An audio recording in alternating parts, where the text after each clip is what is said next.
മോളെ വരുന്നു. എന്താ എവിടെ മോളെ നിന്റെ കെട്ടിയോൻ? ഹോസ്പിറ്റലിൽ പോ, റെഡിയാവുക. നന്ദാ ഓ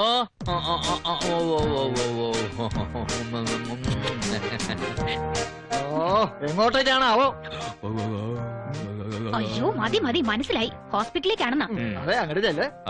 എടാ നീ തൊണ്ടയ്ക്ക് ഓപ്പറേഷൻ ചെയ്തൊരു ശബ്ദം പോയി എന്ന് പറഞ്ഞ അവിടെ ആകെ ബഹള. എന്നെ കണ്ടാ തല്ലി കൊല്ലുന്നാ പറഞ്ഞത്. ഈശ്വരാ, വലിയ ഡോക്ടറാണെന്ന് പറഞ്ഞാ നടക്കണത്. ഞാൻ ഒരു സാധാരണ MBBS ഡോക്ടറാ. ത്രോട്ട് പെയിനുമായിട്ട് വന്ന അയാളെ ENT സ്പെഷ്യലിസ്റ്റിനെ കൊണ്ട് ട്രീറ്റ് ചെയ്യിക്കാന്ന് ഞാൻ പറഞ്ഞതാ. വിജിയുടെ അച്ഛനാ പറഞ്ഞത് ഞാൻ തന്നെ നോക്കിയാ മതിന്ന്. പനി പഠിക്കുമ്പോ ഒന്നോ രണ്ടോ തൊണ്ടയൊക്കെ പോയിന്ന് വരും. അത് ഹോസ്പിറ്റൽ ബിസിനസിൽ പതിവാ. എങ്കിൽ നമുക്കയക്ക് നഷ്ടപരിഹാരം കൊടുക്കാം. നാണോ ഇല്ലല്ലോ നിങ്ങൾക്കിട്ട് പറയാൻ. വിജി വേറെ ഒരു MBBS സർട്ടിഫിക്കറ്റും ആയിട്ടാ നീ എന്റെ മോളെ കെട്ടിയത്. ആശുപത്രിയും ഈ വീടും കാറൊക്കെ ഞാൻ ഉണ്ടാക്കിയതേ പലരുടെയും കഴുത്തറത്തിട്ടാ. അറിയാം നിനക്ക്?